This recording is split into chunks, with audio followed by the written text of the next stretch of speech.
السلام علیکم، میں ہوں مہر رضوان سٹوری ود مورل کے ساتھ آج آپ کے ساتھ ایک کہانی شیئر کروں گا جس کا عنوان محبت جو مقدر بن گئی۔ دوستو، یہ کہانی آمنہ اور فرحان دو ایسے دلوں کی ہے جنہوں نے محبت کو صرف محسوس کیا ہے، لفظوں میں قید نہیں کیا۔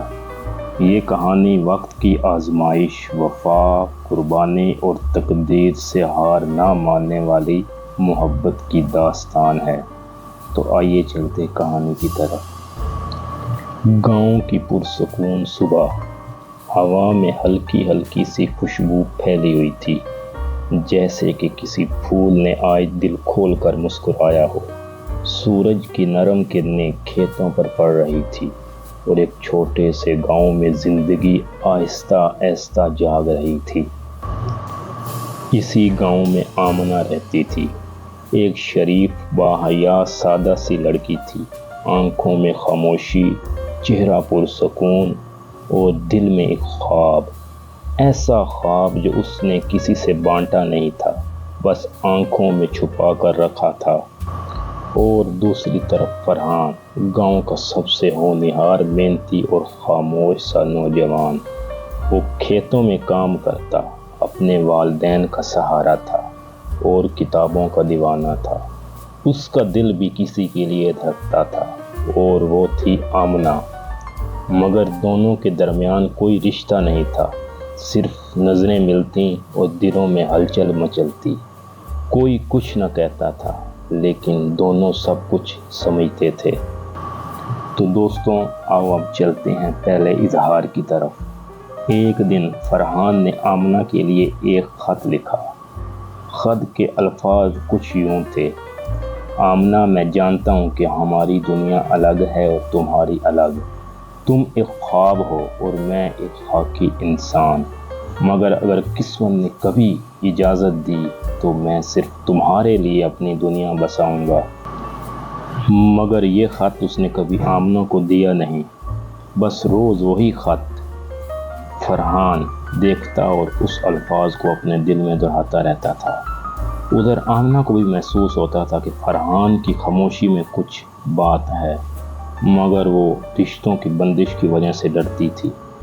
اس نے کبھی ہاں یا نہ نہیں کی، بس چپ چاپ دل میں دعا کرتی تھی کہ یا اللہ، اگر وہ میرے نصیب میں ہے تو کوئی اشارہ دے دے۔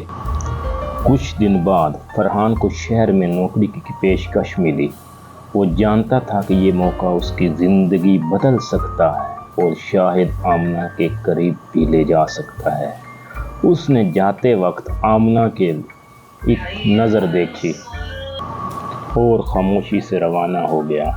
آمنہ نے کھڑکی سے دیکھا اور دل ہی دل میں کہا، جاؤ فرحان، میں انتظار کروں گی۔ فرحان شہر میں پہنچ آیا۔ فرحان دن کو مزدوری بھی کرتا اور ساتھ پڑھائی بھی کرتا اور چھوٹے چھوٹے کام کر کے کچھ نہ کچھ پیسہ بناتا رہتا۔ وہ ہر مہینے آمنہ کے نام خط لکھتا، جو کبھی بھیجتا نہیں تھا، بس دل کا بوجھ ہلکا کرتا تھا۔ ادھر آمنہ کے گھر اس کے رشتے آنے لگ گئے، کیونکہ دیہات میں لڑکی جب جوان ہوتی ہے تو ماں باپ اس کا رشتہ کر دیتے ہیں، یہی رسم و رواج دیہات کا ہوتا تھا۔ ایک دن آمنہ کو بتایا گیا کہ اس کا رشتہ ایک بڑے گھرانے میں طے ہو گیا ہے۔ وہ چپ رہی، کچھ نہیں بولی، بس دل اس کا ٹوٹ سا گیا تھا۔ شادی کے دن آمنہ دلہن کے لباس میں بیٹھی تھی اور اس کی آنکھوں میں صرف ایک تصویر تھی، وہ تصویر فرحان کی تھی۔ اسی دن فرحان شہر سے لوٹا، کامیاب اور باوقار، لیکن خالی ہاتھ۔ جب اسے پتہ چلا کہ آمنہ کی شادی ہو چکی ہے، وہ تھوڑی دیر تک خاموش رہا، جیسے اس کے لیے وقت رک سا گیا ہو۔ وہ اسی درخت کے نیچے جا کر بیٹھ گیا جہاں وہ اکثر آمنہ کو دیکھا کرتا تھا، اور اس نے اپنی جیب سے خط نکالا جو اس نے پہلی بار اسے لکھا تھا اور اسے جلا دیا۔ برسوں بعد فرحان گاؤں کا ایک اسکول ٹیچر بن چکا تھا۔ اس نے شادی نہیں کی، وہ بچوں کو تعلیم دیتا، کتابیں لکھتا تھا اور بس محبت کے سہارے جیتا تھا۔ ادھر آمنہ کی شادی کامیاب نہیں ہو سکی، شوہر نے اسے چھوڑ دیا، وہ ماں بن چکی تھی اور اب دوبارہ اپنے والدین کے گھر آ گئی۔ ایک دن اسکول میں داخل ہوئی، اسی اسکول میں جہاں فرحان ٹیچر تھا، ایک چھوٹی سی لڑکی کے ساتھ جس کا نام نور تھا۔ فرحان کی آنکھوں نے پہچان لیا تھا، وہ آمنہ کی بیٹی تھی، شکل میں بالکل اپنی ماں جیسی۔ نور روز اسکول پڑھنے کے لیے آتی تھی۔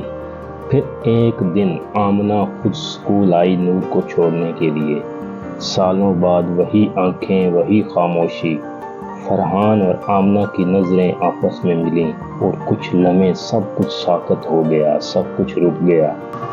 آمنہ نے جھجکتے ہوئے کہا، فرحان، محبت صرف پانے کا نام نہیں ہوتا، کبھی کبھی بس سچے دل سے دعا کرنے والے کے لیے بھی خدا دروازہ کھول دیتا ہے۔ فرحان نے دھیرے سے جواب دیا، میں نے تمہیں کبھی مانگا نہیں، بس رب سے کہا تم جہاں بھی رہو خوش رہو، بس آج تمہیں ہنستا دیکھ کر لگتا ہے میری دعا قبول ہوئی۔ اور وہ دونوں اس بار بچھڑنے کے لیے نہیں، جڑنے کے لیے ملے تھے۔ نور کی معصوم سی آواز آئی، امی سر بہت اچھے ہیں، آپ ان سے شادی کیوں نہیں کر لیتی؟ اور دونوں ہنس پڑے۔ اس کہانی میں ہمیں سبق ملتا ہے کہ سچی محبت وقت مانگتی ہے اور اس کے ساتھ قربانی بھی مانگتی ہے، لیکن اگر مقدر میں ہو تو لوٹ آتی ہے، چاہے جتنے بھی سال گزر جائیں۔